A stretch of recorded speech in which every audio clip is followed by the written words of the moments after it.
the upcoming school year, and I want to welcome all of you and thank you very much for volunteering to serve. I thought we might start, since we have a couple of new members, with introductions. I'm Don Lisi. I'm the Assistant Superintendent for Business and Finance, and my team will introduce themselves as well. But Rob, if you wouldn't mind starting. Do what? Introduction, please. My name is Rob Ainsley. I lived in Ithaca for 70 years now. Okay. And Ithaca grad and dairy farmer, then turned into something else. And I did serve on the first audit committee in 2006. And I was on the board from 2007 to 2022. And so I basically participated in the audit committee throughout that time because other board members didn't want to sit through it. So that's it. Very good, thank you. Okay. Christina.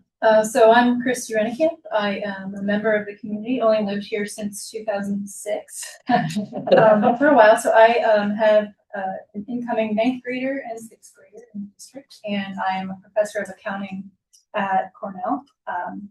And I just want to use some of my knowledge for actual good instead of research. Very good. I'm Jeff Weiss. I've been here, I think, over 58 years.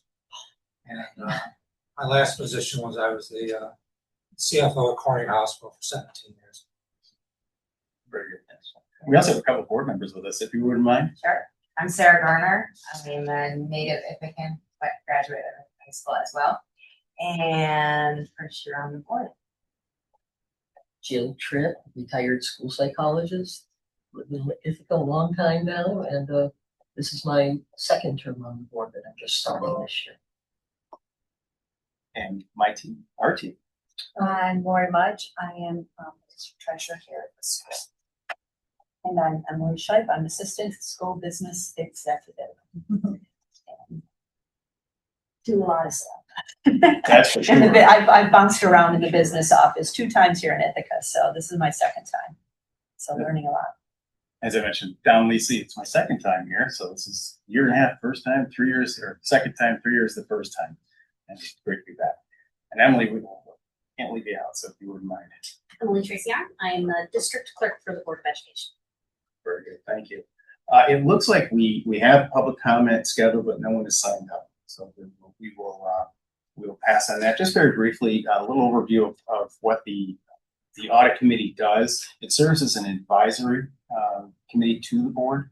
The board retains ultimate decision-making power, but it is advisory in nature regarding these specific issues. Its primary work is to look at our external audits, our internal audits, and the claims audits. We'll start that process today. So just to give a little overview of what the schedule is for this evening. First of all, we're going to look at our draft first we're going to look at our claims up to the current date, and our internal audit will have a draft review of that as well. So we'll go through that, and we'll start with our claims audit. So just briefly, the claims audit is through the end of June. A lot of what we're doing still now in August. June 30th lasts forever in the school district. So we are still finishing up a few things for the end of June, and that's pretty much what is all the information we'll be looking at tonight. So this is the claims audit through June 30th. And at the end of September, following the end of September, we'll be getting that first quarter audit for the 26-27 school year. So Courtney Picala, I always say her name wrong, Pacala, I think. She'll correct me if I'm wrong. You were close enough. Is our claims auditor, and she's going to continue on with the district in 26-27. Hi, everybody. Hi, Can everybody hear me all right? We can, thank you. Perfect. All right. Does everybody have the claims audit for fourth quarter 2026 in front of them? We do. Perfect. Our biggest issue every week is POs after. We've listed those out on the weekly lines on that claims audit that you're looking at. Some other notable things were the credit card taxes and itemization of receipts, people getting things sent to their house and then asking for reimbursement, which the business office asks or either denies that or asks them for a refund. And then we had a couple of bus drivers that bought things that were not food for their trip that we noted, and business office continued conversations with them.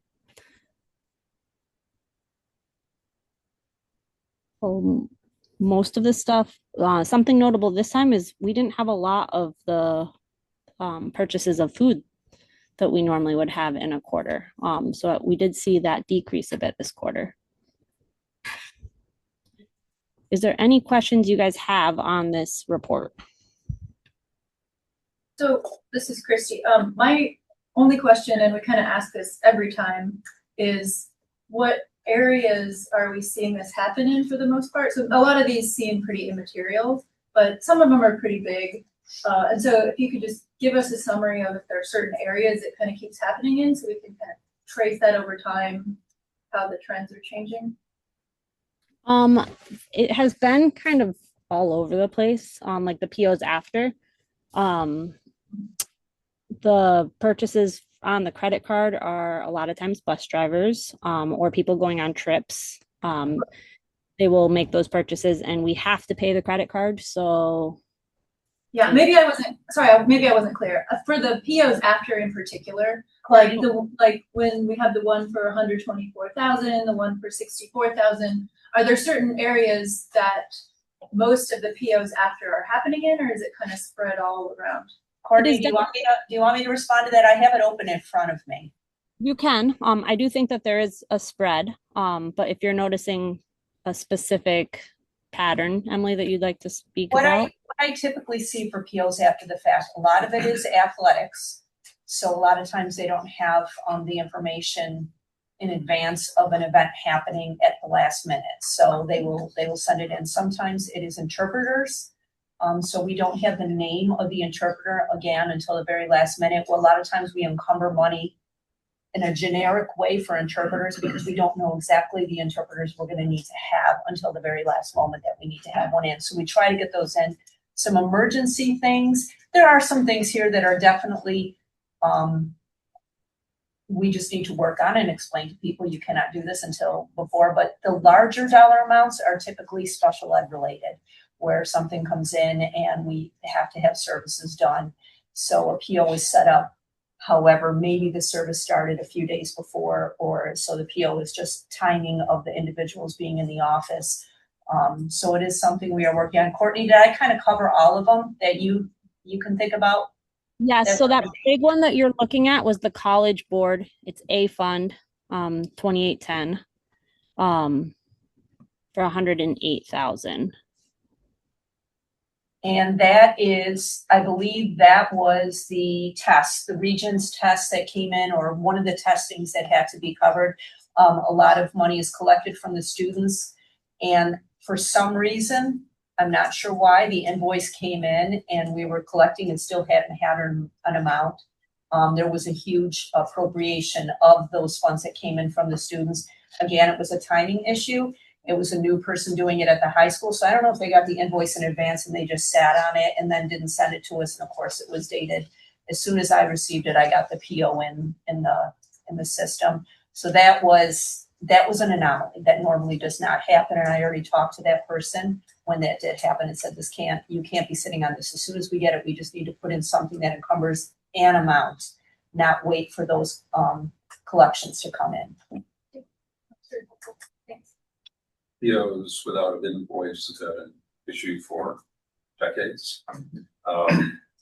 But we understand that new people come into positions, they don't quite know what timing, et cetera, is critical.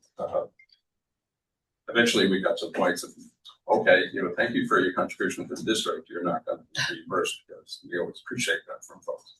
But yeah, so it's always about just trying to make sure that procedures and processes are in place, and this is what we do at all the various buildings, and there's a lot of stuff going on.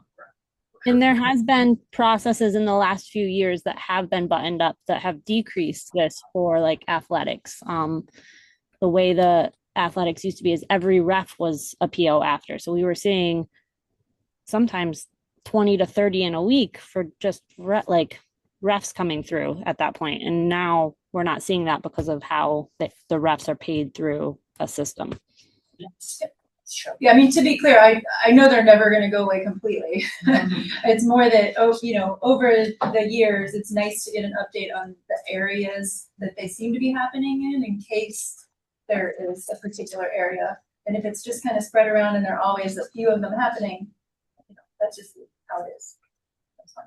Happens to be one of our focus areas. Food was one of the areas that we were focusing on this past year, and I think we've done a better job of that. And this is always one of those things that shows up on a yearly basis. So. Yeah. And you can kind of see the percentage of what's happening. Like if you see, I've put in the parentheses how many POs in that week, but if you look, we've really cut 105 checks, and sometimes those checks have 2 or 3 POs on them, so that you're seeing less checks than how many POs we actually looked at that week. So the percentage is even less than if you were to take that compared to the checks. Very good. Thank you, Courtney. Any other questions? Excellent. Thank you very much. Thank you guys. Okay. Thanks, Courtney. I think we have Anthony waiting for us regarding the audit. Yeah, hi. How's it going? Good. How are you? Good, good. Let me know when you guys are ready and I'll get started. I think so. Does everyone have their copy of the audit available? Very good. All right, go ahead, Anthony. You're all set. All right, perfect. So we completed this purchasing audit back in May of this year. If you would turn past the cover and the letter to page 1, you'll find an overview of our objectives and scope.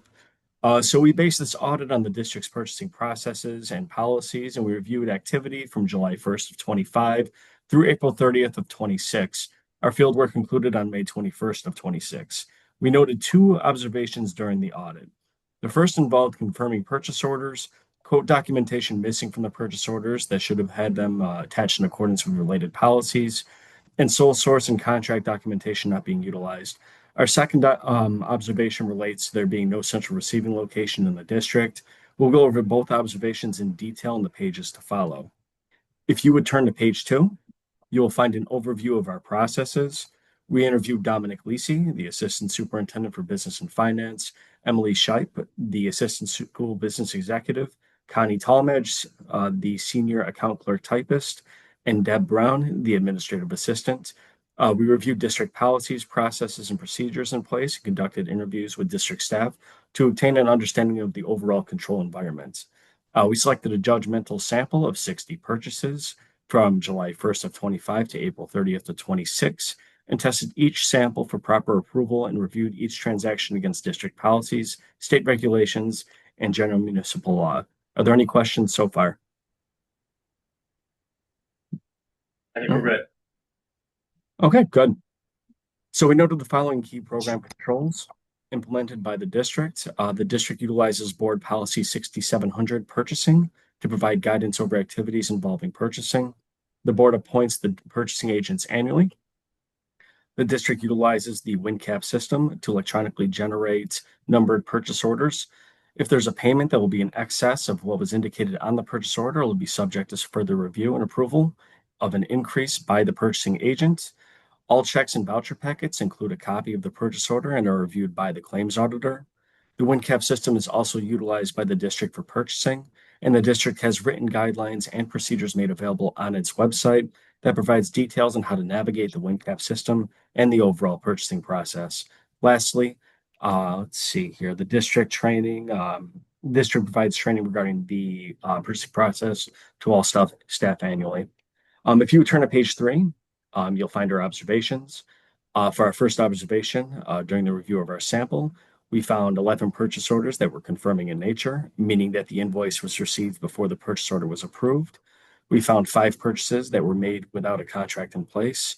According to policy 6700 purchasing, similar procurements must be grouped together for the fiscal year to determine if the $20,000 purchase contract or $35,000 public work bidding threshold is met. Purchases of $20,000 in materials, equipment, or supplies should have a contract in place, and public works projects should be awarded only after responsible bids have been received in response to public advertisements soliciting formal bids. We found 5 purchases that were made without the correct number of quotes.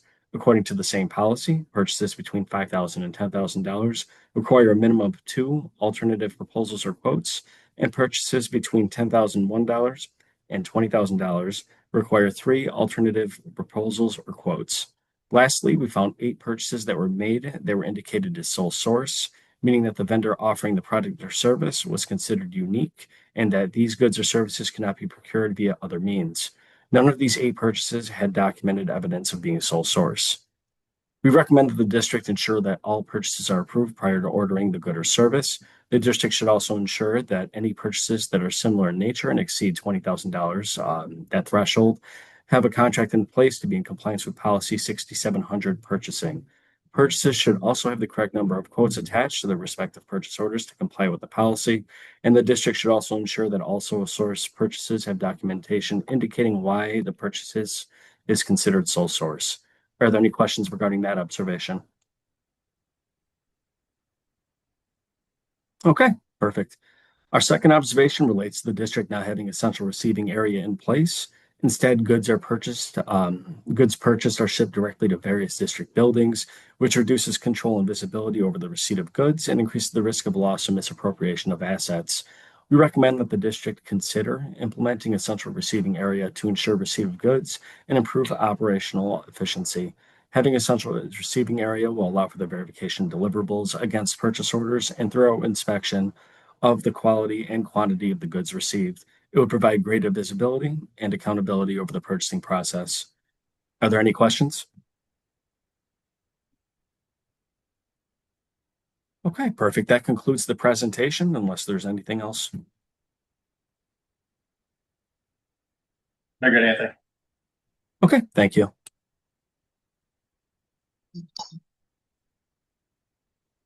So we provided a draft corrective action plan just to address a couple of these issues. I think one of the things I wanted to mention is we suggested this area last year when we were talking about areas to particularly audit, because purchasing is always one of those areas in any district where the things that you heard are commonly areas of oversight, so that need oversight. So not really surprising that we saw some of those. And so the corrective action plan primarily focuses on training and communicating with folks that those things need to occur. We need to have the quotes and the relative information attached to the invoices or the purchase orders. So that's part of the corrective action plan, which you can see in the attachment. At times, there would be policies that they would recommend that we either add or edit or update, etc. But it sounds like policies were in place, but they were not observed, followed, or correct. However you want. Right. Correct. Yeah. So it's not a question of policy not being as it should be. It was practices. Correct. Or not reading the policy. That's right. Very, very common.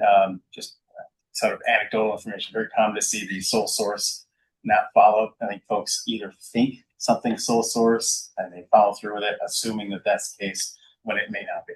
So we have to follow for that. We do quite often with and that's where the district can get in some trouble. Yes. Districts because is there favoritism going on? Absolutely. We have to prove over and over again that it's an open bidding process, open RFP process, and that we are spending the taxpayer dollars as the way it should. Absolutely. It's kind of why we're here. Exactly. What's the limit on or dollar amount that can be authorized or paid by one individual person? It's leveled depending on the amount. So in terms of what you need, offhand you have I think it was 20,000 is the upper threshold. We can't exceed that from any one vendor. But on the quotes, I will say that a lot of times quotes are obtained. They just don't get attached to the POs. So now we have communicated with all of our clerical staff, and we will be meeting with them over probably in the next week with all this stuff to review with them, that they do need to attach those quotes to the PO. The PO is made out to the vendor who's successful. on the quotes, but all the quotes need to be attached. So while we were not able to find them, a lot of them do exist, they just never got attached so we could put our hands on them. So we've tried to explain to the clerical staff that they need to be a lot more detailed when they're putting in the POs. Have that information right on the PO. So when we have audits like this, the information is right there and we're not scrambling to try to find it or not find it because it got recycled. So the limit that an individual can sign a check and actually issue a disbursement of funds can be up to a certain amount of money before a second check or a second signature or checking system goes into effect. Yeah, so no. There's a PO created and there's several approval points for that regardless. So even with much less expenses, there's an approval process there. So it's not just one person making that purchase. Great question, though. So we have to purchase new poster paper. Right. But then when the board is voting on a monthly or twice monthly basis, there's items on the consent agenda. Could be Right. a bunch of items put together, but the board eventually has to approve nothing goes through without the board voting on it. Correct. Yeah. Correct. And the information provided to the board on those items, that's where the board can step in and ask questions. And that's why there's typically board members on the audit committee to know when to ask that question. And it's not, this seems a little off. Right. What is this number? That's right. And that's where you guys step up and say, here. And I'm glad you brought that up. Are there any other questions about that? Because I wanted to add something to the discussion that may help down the road. So Emily, would you mind posting that link? One of the things I thought might be valuable, not just for the audit committee, for the board as well. And I'll be sharing this as soon as we have the new URL. It's a web link. It's a transparency site particularly for the audit committee, for the board, and if there is a finance committee for them as well. It offers a great deal more transparency in terms of our financial status, so that we're not waiting for a month to see this or several months before you see it. And it's actually going to be in real time. So you'll see our, for example, I'll open up would you mind opening up the treasurer's report? So this data, a lot of times it's live and active, so you can actually see it as it's entered. So you'll be able to access this and I'll give you sort of a running tally of all the finances that occurred. So we'll be sharing this with you shortly. So that's a treasurer's report. Because typically what you'll do is you'll get it in a PDF and you'll get it, a month later and so on. But I think it's valuable to see this in real time so you can see how we're dealing with this. So, and then if you wouldn't mind going to just so you can kind of see how this works, the expenditure section. So we were just talking about some of our expenses. So you can see the current data, historical data, you can see our trends and so on. So again, give you a much better view of our fiscal situation on a running basis, rolling basis. And something new that we're adding, I think is important too, is to see our cash flow and how that's trending as well. And that reports it as well. So again, I'll be sharing the URL with you as soon as I have it. Should be the next few days. And with that, in the email, kind of be instructions and sort of information about what's there. We'll be adding more to this down the road. Some of the trending reports, you'll be able to see various different aspects of our financial status. As we have that information available, you'll see more links on here that you'll be able to look at. So the goal is to make sure that you have all the information that you need to make informed decisions regarding the budget and our finances down the road. Okay. Very good. So again, we'll share this as soon as I have it. Money flows and there's a seasonality, right? So that right. I think you really get used to saying, oh, there's a lot going to be happening in this next right 2 months. Right. It's great to be able to see the trends.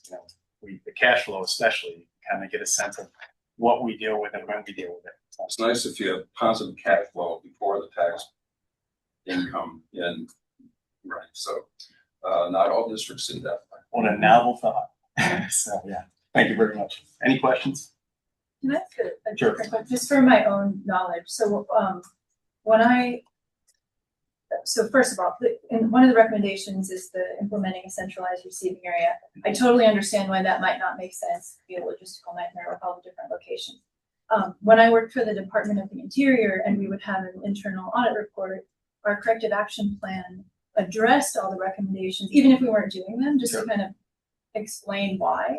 And so is that not kind of a standard format? I just wondered if it would be helpful and sort of transparent to explain what I think are good reasons for not following that recommendation. Yes, we have to address it, so we will. We haven't quite gotten to that point yet for that particular corrective action plan, and I'm not so sure that it isn't feasible. It's more of a timing issue. Okay. And Yeah, I that's was something, just curious. yeah, and that's something I see with a lot of districts, and there's good reason behind it. Assets can be lost very easily if you don't have that distribution process. So it's something we would like to address. And I think we brought it up last year as something that we want them to look at. So. Yeah, I was going to ask the same thing. Yeah. Okay, what would it cost to? Right. There's a cost to that. Exactly. So what are the benefits if you do that? So I appreciate it. That. Thank you. All right, so I think we have to look at our next internal audit focus areas. Last year we made a recommendation, certainly up to you to decide on your own if you feel something else makes more sense. We thought purchasing was a great area to look at, with good reason. And this year we're recommending our investments and deposits. However, again, it's entirely up to the committee if you'd like to look at something else. The reason why we're asking or recommending that area is because we did switch banks. And so our investments and our deposits might be an area to review, considering that switch. But again, entirely up to the committee. Who did you switch from? We went from Tompkins to community. Yes. Are you still, a few years ago, certainly when interest rates were lower, they had a firm come in that was searching for better CD rates, and they were consulting and they were helping facilitate that? We still have them through. We still one. We do. Yeah. Right. So there's that other piece. It's not just at community, and you only have community CDs, right? Oh, no. Right. No, So that's. Yeah. We still use Tompkins for some of our investments. So actually, I didn't show you this, but one of the links on there are our investments, and you can see all what they're doing. It's not very great. Right. But you want to look at it at the end of November. It looks good. If it's great, we're going to take credit. If it's not doing well, we're going to blame the Well, not that it's not doing well. We just don't have a lot invested. Emily, if you just take a little bit to the side and buy some SpaceX, and next There you go. September, it's going to be a little soft, and so there you go. We Chips. typically reach out to 5 or 6 different banks and depositories for rates and things like that. And they're usually all very close to the same, so. But the rates are much better than they're far greater than zero. Right now they are. You Far from where I was here preferred before, they were. savings at 4%, things like that, 3.5%, 4%. It's nice not to see the 0.2 anymore. Last year, Surprised. So on the- last year's investments were Are you great. surprised how it adds up? Mhm. Yeah. You're talking large amounts It is. for a short period of time. Well, thank you. I don't have anything else on our agenda. Are there any action items other than the internal, the next? And this won't be done suggestion? until next month, so we Right. do have time to ponder it and decide if something else pops up that seems to be more. And this is a work session, it's not a board meeting where people have to raise your hand, you can just. Yeah. talk. That's why it's nice to have a work session. Yeah. Go ahead. I was gonna say, the only action item from my end is what we talked about a couple times and last talked about in May is getting your input on potential plans for like a multi-year plan of what's gonna be looked at internally. I think what you're proposing for the upcoming one makes sense, but like we talked about before, some of the areas that the New York State Comptroller wants districts to focus on, the district hasn't looked at in a while. So if we could just get that in the plans for upcoming years, that would be nice. Absolutely. Absolutely. When's the last time the comptroller was in? He used to audit us Don't, all the we're time. not gonna talk about that. We're gonna jinx ourselves. Thanks a lot. We're waiting for. our Actually, it's been auditors to several get years. in. We are long overdue for a comptroller's audit, but it's on their schedule. And I think they're behind on many, many schools. So eventually they will. He's a lot of work to do. Just the, well, you have your, the accountants doing an audit, yes? Yes. That's right. And when is that? That's in September? Starts on October? Monday. What? Starts on Monday. Okay, it starts on, okay. Yes. And we'll see that, October. yeah, in October. Yes. Will be the big financial audit. No, do you guys have any other questions for me? Oh. Oh, we don't have, I'm sorry, no. Okay, No, I just want to go make ahead. sure before I leave. Okay, Thanks. all righty. Appreciate Guys it. have a great Take one. care. Thank you. Yeah. Out of sight, out of mind, sorry. Sorry. Can I ask, since I, Emily put on the, charter policy for the audit committee? Is that there for a reason other than I may have a question? Oh, the charter? Yeah. Just a review to make sure that you have a copy of it. Okay. Yeah. All right. I did notice when I was looking at, the minutes that, was forwarded to us, there was several audit committees and there was no board members present, or were they not listed? Or they? I'm asking. So that was brought up earlier. You mean the last year's Yeah. meetings? Yeah, there were a few sessions without board members. I don't know that that's been held fast as a rule. Having board members part of it, that's something that the board, they're privy to discuss whether or not they should. I know that it's on the policy that there should be 3 board members. Right, and I would only offer that it's right, it is the charter of it, and frankly, goes back, but this is where Brad Granger and I were asked to be on the audit committee in 06, and we were on the board for quite a while, but it was the audit committee where we found out where the money. That budget that we vote on, that is just a round number that the district shall not exceed. That doesn't mean we know exactly where all the money was spent through that previous year. So you have the audit on previous year's spending that just finished up.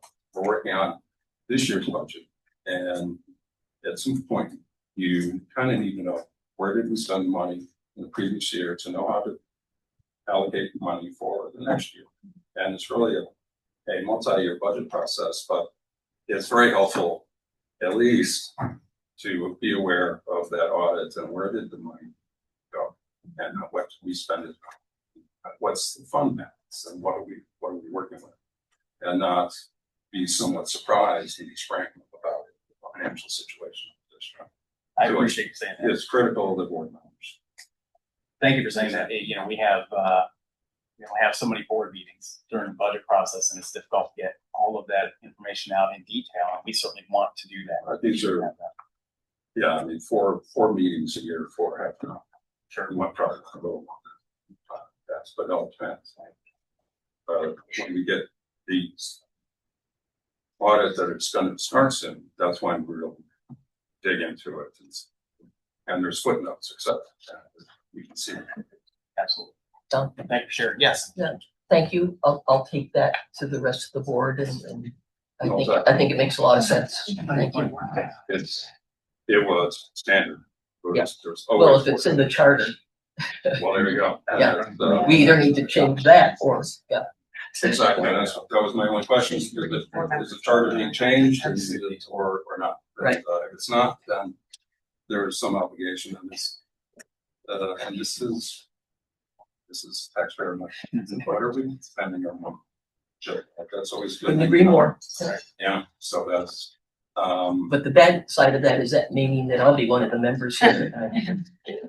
Ignorant as far as Well, Jill, this whole things, but I can learn. okay, is that we try to keep meetings moving, and so we do that. And so I'm gonna take off because I have to go to Organic and have a burger and beer because it's dinner. Burgers have again. That's awful. I had that opportunity. Right.